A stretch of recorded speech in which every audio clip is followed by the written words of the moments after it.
आप सभी को मेरा यानी जाकिर मलिक भलीसी का सलाम आदाब। दोस्तों, बाबा गुलाम शाह बादशाह यूनिवर्सिटी के डिपार्टमेंट ऑफ इंफॉर्मेशन टेक्नोलॉजी में हूँ और मेरे साथ है इसी डिपार्टमेंट के head of the department doctor तस्लीम आरिफ। ज़रा इन्हीं से बात करते हैं इनके डिपार्टमेंट के बारे में। देखिए जाकिर साहब, आप एक लर्नड आदमी हैं।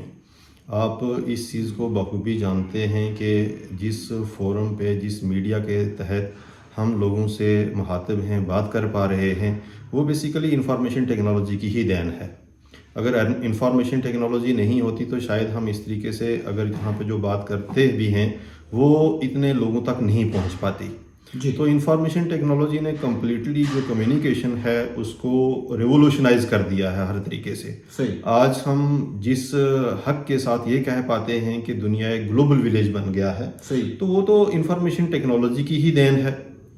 जो बाबा गुलाम शाह बादशाह यूनिवर्सिटी का शोबा इंफॉर्मेशन टेक्नोलॉजी है, ये 2006 में शुरू हुआ और हमारे लिए बहुत बाइस फ़ख्र की बात यह है कि जो हमारा पहला बैच था जो 2008 में हमने प्रोड्यूस किया, वो सब के सब बच्चे जो थे हमारे उस टाइम पे लेक्चरर अपॉइंट हुए इंफॉर्मेशन टेक्नोलॉजी डिसिप्लिन में, स्कूल एजुकेशन डिपार्टमेंट में। जी। ऐसा नहीं था कि और लोग या और बच्चे नहीं थे, और डिपार्टमेंट्स के या और यूनिवर्सिटीज़ के बच्चे नहीं थे, लेकिन हमने अल्लाह के करम से जिस तरीके से उनको एजुकेट किया, जिस तरीके से उनको तैयार किया, not only on subject but also on other activities, जैसे उनका कम्युनिकेशंस को हमने इम्प्रूव करवाया, उनके को करिकुलर को हमने इम्प्रूव करवाया। तो जब वो एक इंटरव्यू बोर्ड के सामने जाकर के बैठे तो इंटरव्यू बोर्ड को भी पता चला कि भाई ये किसी एक बहुत अच्छे डिपार्टमेंट के बहुत अच्छे तरीके से जिन पे वर्कआउट किया गया है वहाँ के बच्चे हैं। तो अगर हम इनको शोबा ए स्कूल एजुकेशन में अगर हम ले लेते हैं तो वो हमारे आने वाली जनरेशन्स के लिए बहुत फ्रूटफुल रहेगा। जी डॉक्टर साहब, जहाँ तक मेरा अंदाज़ा है आपने बाहर की बहुत प्रेस्टिजियस यूनिवर्सिटीज़ में भी काम किया है, सऊदी की बहुत बड़ी यूनिवर्सिटी में काम किया है। किस तरीके का एक्सपीरियंस वहाँ पे रहा और उससे यहाँ क्या फ़ायदा पहुँच पाया यहाँ के स्टूडेंट्स को?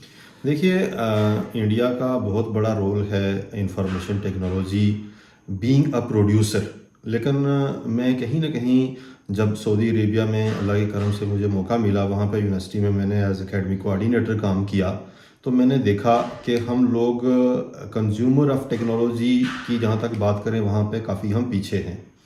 उस टाइम पे उन यूनिवर्सिटीज़ में जो भी हमारी एक्टिविटीज़ होती थी वो सारी की सारी एक्टिविटीज़ जो हैं वो ऑनलाइन प्लेटफॉर्म्स पे होती थी। चाहे वो स्टूडेंट टीचर रिलेशन को देखें, चाहे वो एम्प्लॉई के और एम्प्लॉयर के रिलेशन को देखें, चाहे वो जनरल पब्लिक के या जो हमारी जनरल एक्टिविटीज़ थी वहाँ पे उनको देखें, तो इंफॉर्मेशन टेक्नोलॉजी डीप रूटेड था। छोटी सी छोटी चीज़ भी इंफॉर्मेशन टेक्नोलॉजी पर डिपेंडेंट थी और मैं देख पाता था कि उससे एक एफिशिएंसी का लेवल एक डिफरेंट बनता था। जो हम यहाँ पर सिंगल विंडो की बात करते हैं वो शायद प्रैक्टिकली हम वो अचीव नहीं कर पाते अभी भी, लेकिन वहाँ पर मैंने देखा कि सिंगल विंडो मीन्स कि आप एक जगह पे गए, वहीं पे आपका काम हो पाया।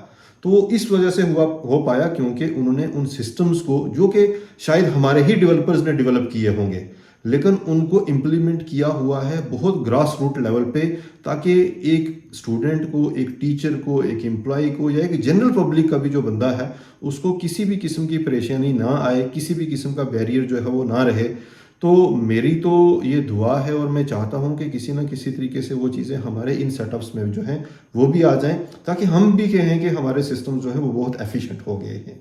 मैं रियाद में ये यूनिवर्सिटी है, शकरा यूनिवर्सिटी करके, वहाँ पे मैं रहा 2 साल। मैंने एज एकेडमिक कोऑर्डिनेटर वहाँ पे काम किया और डिपार्टमेंट के जितने भी एकेडमिक एक्टिविटीज़ थी वो मैं देखता था, उनको मॉनिटर करता था, चाहे वो एग्ज़ामिनेशंस हों, एडमिशन्स हों, सब्जेक्ट्स के अलॉटमेंट को लेकर के हो या कोर्स डिज़ाइन को लेकर के हो या बाकी लोगों के जो कोर्स के कंटेंट्स थे उनको एनालाइज करना हो।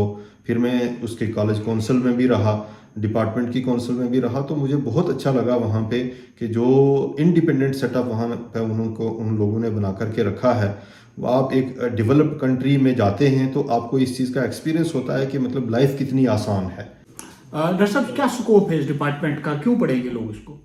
देखिए, आप जोलॉजी पढ़ें, बॉटनी पढ़ें, जो ट्रेडिशनल कोर्सेज हैं उनका ट्रेडिशनल एप्लीकेशन रहेगा, लेकिन जब हम कहते हैं कि कोई ऐसा फील्ड नहीं है जिसको इंफॉर्मेशन टेक्नोलॉजी ने जो है वो इन्फ्लुएंस नहीं किया हो, और influence that to in a positive way. जी। तो अभी तो हमने जस्ट स्टार्ट किया है इंफॉर्मेशन टेक्नोलॉजी के पॉइंट ऑफ व्यू से। अभी हमने बहुत लंबा सफ़र तय करना है, तो लंबा सफ़र तय करने के लिए आपको तैयारी भी वैसी करनी पड़ेगी। तो तैयारी तो तभी हो पाएगी जब आप मतलब एजुकेट होंगे इसमें। तो ये फ्यूचर का कोर्स है, फ्यूचर ओरिएंटेड है। कोई बंदा घर पे भी बैठ के भी अगर काम करता है तो वो किस तरीके से पॉसिबल हुआ, वो इंफॉर्मेशन टेक्नोलॉजी की वजह से पॉसिबल हुआ। ठीक है, तो ऐसा नहीं है कि आप गवर्नमेंट के ही मुलाजिम बन जाइए तो तभी इसमें आप कुछ अपनी लाइफ बना पाएंगे। आप फ्रीलांस काम करिए, आप अपनी कंपनी स्टार्ट करिए, आप अपना सॉफ्टवेयर हाउस स्टार्ट करिए, आप अपना कंसल्टिंग का काम स्टार्ट करिए। जो भी काम आप करेंगे उसमें इंफॉर्मेशन टेक्नोलॉजी आपको बहुत काम आने वाली है। इनफैक्ट एक ड्राइविंग फोर्स है फ्यूचर के लिए। तो अगर आप ड्राइवर सीट पर नहीं बैठना चाहते तो फिर आप इंफॉर्मेशन टेक्नोलॉजी को मिस कर दीजिए। खूबसूरत बात कही है डॉक्टर साहब ने कि ये तो अभी शुरुआत है, अभी तो क्लाइमैक्स बाकी है इंफॉर्मेशन टेक्नोलॉजी का। और इस दौर में भी इंफॉर्मेशन टेक्नोलॉजी की बहुत अहमियत है और आने वाले वक्त में इंफॉर्मेशन टेक्नोलॉजी का ही दौर आने वाला है। डॉक्टर साहब, आर्टिफिशियल इंटेलिजेंस का दौर जो है चल पड़ा है, डाटा माइनिंग का दौर चल पड़ा है और इस दौर में जो है मुझे लगता है कि बहुत ही एक अच्छा फ्यूचर है वो बच्चों का है और बच्चों को मेरे ख्याल से जो है इस फील्ड में जाना चाहिए और इस सब्जेक्ट में प्रिफर करना चाहिए सबसे ज़्यादा, क्योंकि आने वाला वक्त जो है वो सिर्फ और सिर्फ इंफॉर्मेशन टेक्नोलॉजी का ही है। देखिए डॉक्टर साहब, आपने मशीन लर्निंग की बात की, डेटा साइंस की बात की। तो जैसे हमारे पूरे यूनिवर्सिटी के जो कोर्सेज़ हैं उन कोर्सेज़ में हमेशा यही होता है कि हम हर 3 साल में जो है उनके सिलेबस को ही हम रिवीजन करते हैं। तो हम ये कहते हैं कि इंफॉर्मेशन टेक्नोलॉजी में आज कुछ है और कल कुछ है जी। तो सालों की बात ही तो नहीं है। लेकिन हम लोकल लेवल पे भी जो कोर्स है उसमें जो एडिशनल चीज़ें हम ऐसी पढ़ाते हैं जो कि मतलब रिसेंट अपडेट्स आई होती हैं। हमारा जो रिसर्च चल रहा है डिपार्टमेंट में वो प्योरली मशीन लर्निंग पे बेस्ड है, वो डेटा साइंस पे बेस्ड है। और आपको खुशी होगी ये सुन के कि हमारे मेजॉरिटी ऑफ जो स्कॉलर्स हैं वो नेट JRF हैं। ठीक है, और वो हाई इम्पैक्ट फैक्टर में पब्लिश कर रहे हैं। जैसे हमारी कुछ पब्लिकेशन अभी रिसेंटली आई, वो 9.67 इम्पैक्ट फैक्टर जो है थॉमस राइटर्स का, उसमें पब्लिकेशन आई। Because that's a very good publication, very good work. तो हमारा जो कोर्स है उसमें Python programming, artificial intelligence, data science, machine learning and that too specialized in deep learning, उस पर हम काम कर रहे हैं। और अभी हमने जो है वो कुछ हद तक जो मेडिसिनल प्लांट्स की आइडेंटिफिकेशन है आर्टिफिशियल इंटेलिजेंस के थ्रू, उस पर काम स्टार्ट किया है। जो इंटेस्टाइनल प्रोटोजोआ होता है वो बहुत छोटा सा ऑर्गेनिज्म होता है, उसको आइडेंटिफाई किया जा सकता है बाई लार्ज स्केल मैग्नीफिकेशन। तो जो हमारे सेंटर फॉर बायोडाइवर्सिटी स्टडीज़ में लोग हैं उनके साथ मिलके हम उस पर काम कर रहे हैं और हमारी एक पब्लिकेशन आई भी है, उसमें 2-3 पब्लिकेशंस इन लाइन हैं।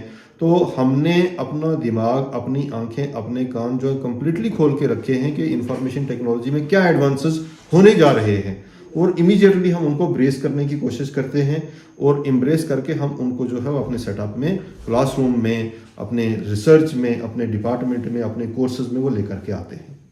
जी डॉक्टर साहब, अक्सर जो रजौरी पूंछ के लोग हैं, जम्मू कश्मीर के लोग हैं, उनकी तरफ से अक्सर ये शिकायत रहती है कि बाबा गुलाब शाह बादशाह यूनिवर्सिटी में फीस स्ट्रक्चर जो है वो काफ़ी हाई है। जहाँ तक मेरा अंदाज़ा है कि आज से 4-5 साल पहले 50,000 रुपये की फ़ी जो है पर सेमेस्टर ली जाती थी इंफॉर्मेशन टेक्नोलॉजी के इस कोर्स के लिए। आज कितनी फ़ी है, थोड़ा उसके बारे में बताएंगे? देखिए डॉक्टर साहब, मैं इमीडिएटली फ़ी पे जाने के बजाय थोड़ा सा इसकी बैकग्राउंड पे बात करना चाहूँगा। आप देखिए, आपने भी अपने घर से बाहर पढ़ा है, हमने भी अपने घर से बाहर पढ़ा है। मैं जम्मू यूनिवर्सिटी का एलुमनाई हूँ, मैं अलीगढ़ में भी रहा हूँ। मैंने एक चीज़ देखी है कि जब हम फ़ी कैलकुलेशन की बात करते हैं तो हम इमीडिएटली आ जाते हैं कि मतलब हमारी ट्यूशन फ़ी क्या है, लेकिन हम ये नहीं देख पाते हैं कि उसके साथ जुड़े हुए और क्या अखराजात हैं जी, और क्या ऐसी चीज़ें हैं जो हमें हार्डशिप्स फेस करनी पड़ती हैं। मुझे याद है जब मैं अलीगढ़ में जाता था तो हम जनरल डब्बे में ट्रैवल करते थे क्योंकि कभी रिजर्वेशन नहीं मिल पाती थी या टिकट की कॉस्ट इतनी ज़्यादा होती थी कि हम वो अफोर्ड नहीं कर सकते थे। जी जी। ठीक है, कुछ टाइम जो हमारी फ़ी ज़्यादा रही लेकिन उसमें भी रैशनैलिटी आई। अब जब महंगाई बढ़ रही है तो हमारी फ़ी डिक्रीज़ हो रही है, तो प्रोपोर्शनेटली आप देखेंगे तो 22,750 रुपये जो हैं एक सेमेस्टर के लिए, 6 महीने का सेमेस्टर होता है। अगर उस हिसाब से देखें और एक जो रजौरी पुंछ का बच्चा है उसके अगर फाइनेंशियल बैकग्राउंड को देखें तो मुझे नहीं लगता कि इतना ज़्यादा फ़ी का जो है वो अब कहर रह गया है। और जब आप कंपेयर करते हैं कि आपका फ़ी क्या है जो आपको विजिबल दिख रहा है, आप इनविजिबल चीज़ों को भी साथ में जोड़िए तो आप ये इस कंक्लूजन पे पहुंचेंगे कि बहुत सस्ते में जो है वो एक पोस्ट ग्रेजुएट कोर्स जो है वो बाबा गुलाम शाह बादशाह यूनिवर्सिटी ऑफर कर रही है। और जब यूनिवर्सिटी खोली गई है रजौरी में तो इसी चीज़ के लिए खोली गई है कि क्वालिटी एजुकेशन जो रजौरी पुंछ के लोगों को उनके घर में मिले। तो हमें इस चीज़ को दोनों एंगल से देखना है कि हमारा being a part of university हमारा भी रोल है और being a part of society भी हमारा रोल है कि हम इस यूनिवर्सिटी को सपोर्ट करें। डॉक्टर साहब, मैं पिछले दिनों मेरे साथ एक बच्चे की मुलाकात हुई। राजौरी का ही एक बच्चा था जो बेंगलोर में MSc IT कर रहा है और वो तो वहाँ पे 20,000 रुपये रेंट दे रहा है पर मंथ, जबकि यहाँ पे 22,750 रुपये की फी बोला और उसको जितनी सेमेस्टर की फी यहाँ पे देनी है उतना उसको एक मंथ का रेंट वहाँ पे देना है। ये बहुत बड़ी खुद में अपने आप में एक बहुत बड़ी सहूलियत है और साथ ही साथ 60% फी जो है पहले ही जो है कम कर दी गई है honourable vice chancellor professor Akbar Masood साहब ने। और उसके अलावा जो है हमारे यहाँ 2 जो मेरिटोरियस गर्ल्स होती हैं उनको जो है वो 50% और फी कंसेशन किया है, यानी 60% पहले ही किया है और उसके अलावा और 50% उनको फी में कंसेशन मिलती है। और जो आरफन 100% फ्री है बाबा गुलाम शाह बादशाह यूनिवर्सिटी में और ये दुनिया की पहली यूनिवर्सिटी मेरे ख्याल में है डॉक्टर साहब की जहाँ पे ऑर्फन्स को मुकम्मल तौर पर फ्री एजुकेशन दी जाती है। तो ऐसे माहौल में राजौरी पुंछ के कम से कम बच्चों को बाहर जाने की तो कोई ज़रूरत नहीं है। बाहर का शोर शराबा है, यहाँ का एनवायरनमेंट भी अच्छा है, गुरुकुल टाइप एनवायरनमेंट है और हर लिहाज से अच्छा है।